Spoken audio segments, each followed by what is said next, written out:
So Donald Trump, the Twitter tweeter toddler, is having a panic attack over the film industry today, and effectively it even made news in Korea. This is one of Trump's tweets. That's what he does all the time, is tweets out crazy stuff, and they have to translate his tweets in Korean and then talk about the meaning of said tweets. So what's going on? He wants to do a tariff 100%, I guess, on foreign films. This was the headlines in the American news then. Trump repeats threat to tax foreign films, suggests move on furniture imports.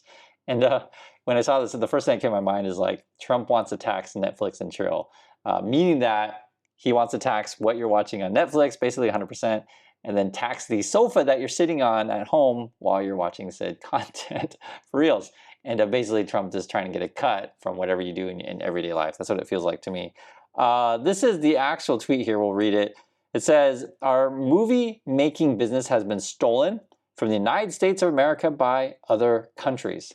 So the way Trump always speaks, he always acts like every country in the world is a big thief and USA is a victim. That's how Trump likes to speak. He also says, just like stealing candy from a baby. So I guess in this example, movies are the candy and USA or Trump is the baby. So I guess that's how we read this. California, with its weak and incompetent governor, has been particularly hard hit. Therefore, in order to solve this long time, never-ending problem, I will be imposing 100% tariff on any and all movies that are made outside the United States. Okay? Thank you for your attention to this matter. Make America great again, President DJT. Now, guys, this is actually an extremely complicated issue because the film industry is inherently international and global. And when we talk about, foreign film, what do we define that as? So, for example, Marvel movies or, the Mission Impossible movies, sometimes they film overseas. And it's, just for frankly, guys, it's cool to be on location in another country, right? You don't have to film everything in America, at least in my opinion, shouldn't need to, but according to Trump, you should film everything in America. The other issue is, what about pre-production and post-production? Like, how are we counting this stuff? Be it writing the script, casting the actors, stuff. Where do you have all your offices? Post-production, be it all of the editing, coloring, CG, this stuff. How are we counting that? And then, is there a certain percentage of the production that needs to be in USA to be considered an American film versus a foreign film? What about the financing? Any number of things. I'll just say it's really quite complicated. So it all depends on how you define foreign film. On top of that, there are real jobs with this stuff, and I feel like Trump must be hating on Georgia or something like that, because this was the news last month. It says Marvel leaves Georgia. Remember also Georgia, where the Hyundai plant is, where Trump had his ICE people go raid there. So I mean, Georgia's getting hit hard lately. But Marvel leaves Georgia to film superhero movies in UK, gutting state's movie industry. And this is a quote from a local person. You feel like a jilted lover. Or this, Disney's Marvel abandons Georgia, taking livelihoods with it. And I do understand that these are very sensitive topics, so I don't want to make light of people losing their jobs. I don't. It's real. I used to work in the film industry. You guys don't know, I lived in LA, worked in Hollywood. I have a lot of friends that are still there, and I have a lot of friends that are really struggling. I actually see it all the time on social media where people are just, openly complaining that it's hard to get a job. And it's bad when people because normally you kind of keep that stuff private, but I'm saying it's bad enough to where people are openly complaining about the job market. It's tough. And then I have friends privately who tell me it's even worse than what you hear in public. So I just want to make sure it's clear. I totally understand this stuff, and I don't want to make light of anyone losing their jobs, to make that clear. Regarding the whole situation in Georgia, so when Trump tweets out something, it doesn't mean everything he says is 100% wrong. Just he's kind of crazy the way that he implements things, because there are other ways to address helping Americans opposed to just tweeting out and saying, I'm going to tax everyone and put all the money in my pocket. This is what the Georgia production film and TV looks like. It's in decline. You guys can see it. And I think I read somewhere it was down 50% in some situations from the peak. One of the things that I was thinking about with the Georgia situation also is that Trump could be theoretically, and just think of a different way to think about it, instead of saying, hey, I'm going to put tariffs and everything and tax everyone, he could announce theoretically that, hey, I'm going to support a certain industry or whatever, and increase funding to said thing. I'm just saying, for example. But he's not really interested in jobs, in my opinion. He's interested in putting money in his pocket.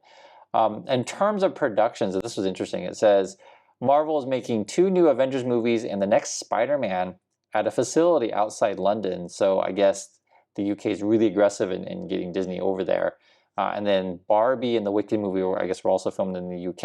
And then it was saying that many films are also produced in Canada and Australia. There's a certain locations that are more advantageous. Regarding the, Avengers or Spider-Man stuff, if all of it's in the studio, yes, then you could probably film that anywhere, and then you have a case of like, hey, why aren't you filming in USA? I totally understand this stuff. But the problem with this stuff is like, how much do we want Trump involved in sort of like every single industry? And one of the things that I was thinking about is the best way to think about Trump is he's like that manager that overly, micromanages people, and no one likes that. And if you guys ever had a boss at work that like tells you everything that you should be doing and how to do it, and you like just breeze over the shoulder all the time, and then I guess publicly shames you with tweets, you just don't want that kind of person. You want someone who works with industry to solve the problems of jobs. So for example, this is actually from Georgia. The Savannah Film Alliance says, this is the headline, warns Trump movie tariff could destabilize Georgia's film economy. And I want to read their statement just to give you different points of view on this stuff. So my, I guess, official stance is, I don't want any tariffs by Trump in any of this kind of thing, because this particular one was just an accounting nightmare. And again, the film industry is heavily globalized and all over the place. And then here's their statement. It says, President Trump's proposal for a 100% tariff on foreign-made films is not only unclear, but potentially destabilizing for states like Georgia, which have already experienced a marked decline in film production. The modern film industry is deeply global, so the same stuff that I was talking about. They also give more details. They say, on a single film, financing, shooting, editing, post-production, and many other aspects of production often take place in multiple countries.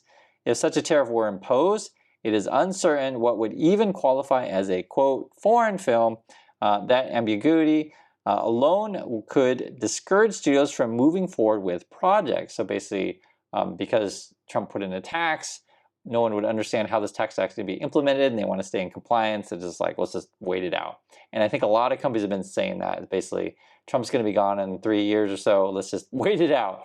Let's see what more they have to say from Georgia. Beyond the practical challenges of enforcement, this kind of policy could also invite retaliation from other countries, so possible trade wars. And if you guys don't know, I mean, films is a big business for USA, exporting, cultural products all around the world. And in fact, when you make positive things to where American characters are viewed as heroes and, attractive, etc., it's actually very positive for the American image. And you don't really want to get in a trade war over this stuff when America does very, very well with films, television, stuff like that in terms of exports. So, try to explain this stuff to Trumpers, maybe they don't get any of it, but that's okay. I'm still trying my best.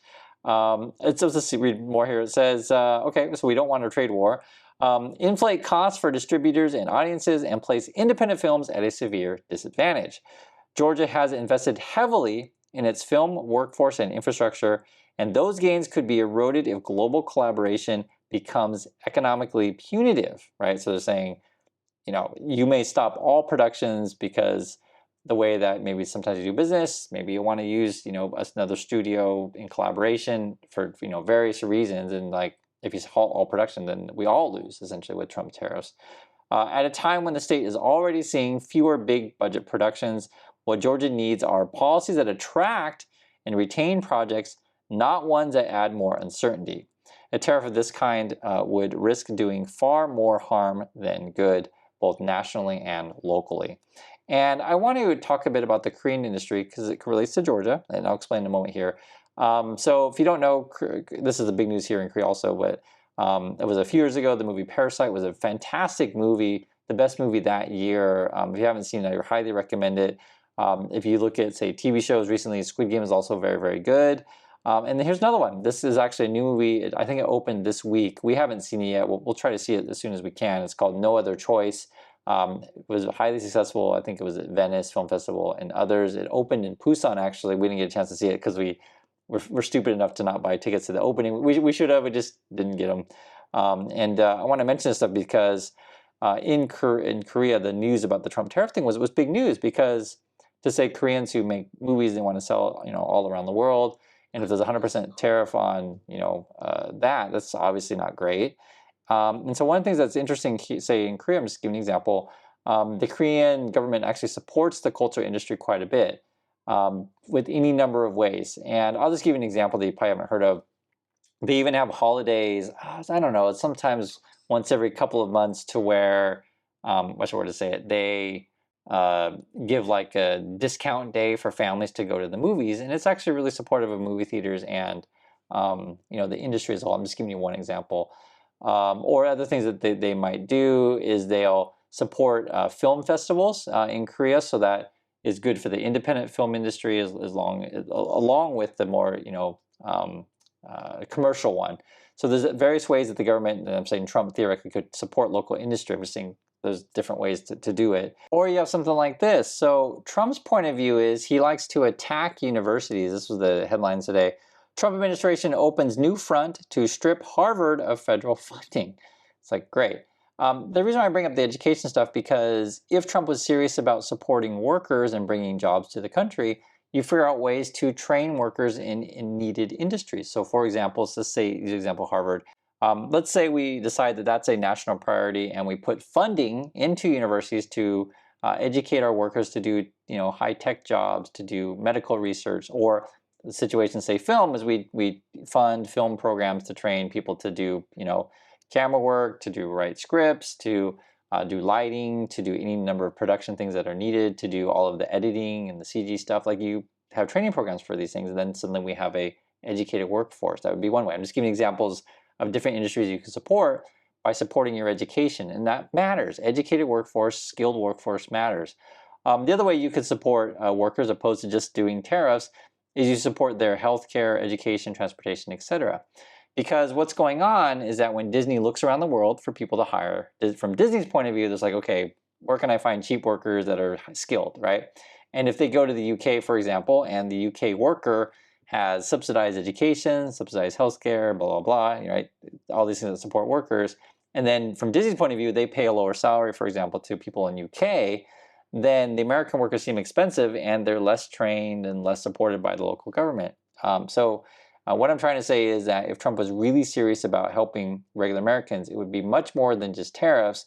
It'd be supporting Americans in all of their daily life. And yes, maybe you won't get as high of a salary, but you won't need a high salary if much of your costs are reduced, right? I would, and I'm telling the truth of it, I would definitely take a lower salary if I had free healthcare, free education, free transportation. Just think about that. Wouldn't you? Let's say you took a 10% salary cut or whatever, just for example, but you had like all these other things for free, your quality of life is actually much higher.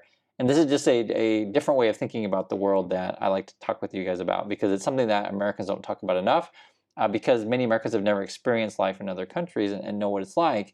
And I can just tell you, happiness levels go way up if you can reduce costs and support workers and get someone in office who's obviously not Trump, who actually cares about regular people and not just putting money into his pocket. So that's my thoughts on this stuff. I'd like to hear yours, and I'll catch you all in the next video.